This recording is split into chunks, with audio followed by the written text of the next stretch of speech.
اعوذ باللہ من الشیطان الرجیم بسم اللہ الرحمن الرحیم۔ اور ہم نے ابراہیم کو اسحاق و یعقوب دیے اور سب کو ہدایت بھی دی، اور اس کے پہلے نوح کو ہدایت دی، اور پھر ابراہیم کی اولاد میں داؤد، سلیمان، ایوب، یوسف، موسیٰ اور ہارون قرار دیے، اور ہم اسی طرح نیک عمل کرنے والوں کو جزا دیتے ہیں۔ اور زکریا، یحییٰ، عیسیٰ اور الیاس کو بھی رکھا جو سب کے سب نیک کرداروں میں تھے، اور اسماعیل، الیسع،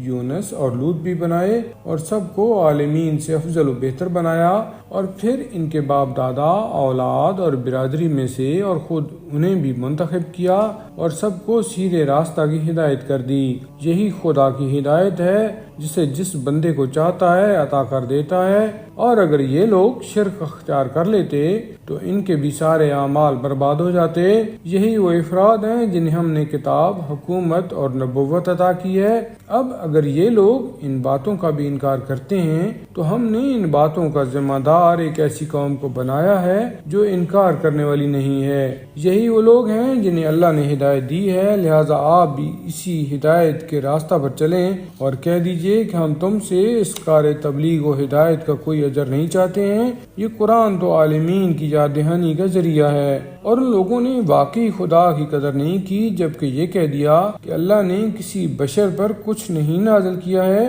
تو ان سے پوچھئے کہ یہ کتاب جو موسیٰ لے کر آئے تھے، جو نور اور لوگوں کے لیے ہدایت تھی، اور جسے تم نے چند کاغذات بنا دیا ہے اور کچھ حصہ ظاہر کیا اور کچھ چھپا دیا، حالانکہ اس کے ذریعہ تمہیں وہ سب بتا دیا گیا تھا جو تمہارے باپ دادا کو بھی نہیں معلوم تھا، یہ سب کس نے نازل کیا ہے؟ اب آپ کہہ دیجئے کہ وہ وہی اللہ ہے، اور پھر انہیں چھوڑ دیجئے یہ اپنی بکواس میں کھیلتے پھریں۔ اور یہ کتاب جو ہم نے نازل کی ہے یہ بابرکت ہے اور اپنے پہلے والی کتابوں کی تصدیق کرنے والی ہے، اور یہ اس لیے ہے کہ آپ مکہ اور اس کے اطراف والوں کو ڈرائیں، اور جو لوگ آخرت پر ایمان رکھتے ہیں وہ اس پر ایمان رکھتے ہیں اور اپنی نماز کی پابندی کرتے ہیں۔ اور اس سے بڑا ظالم کون ہوگا جو خدا پر جھوٹا الزام لگائے یا اس کے نازل کیے بغیر یہ کہہ دے کہ مجھ پر وحی نازل ہوئی ہے، اور جو یہ کہہ دے کہ میں بھی خدا کی طرح باتیں نازل کر سکتا ہوں۔ اور اگر آپ دیکھتے کہ ظالم موت کی سختیوں میں ہیں اور ملائکہ اپنے ہاتھ بڑھائے ہوئے آواز دے رہے ہیں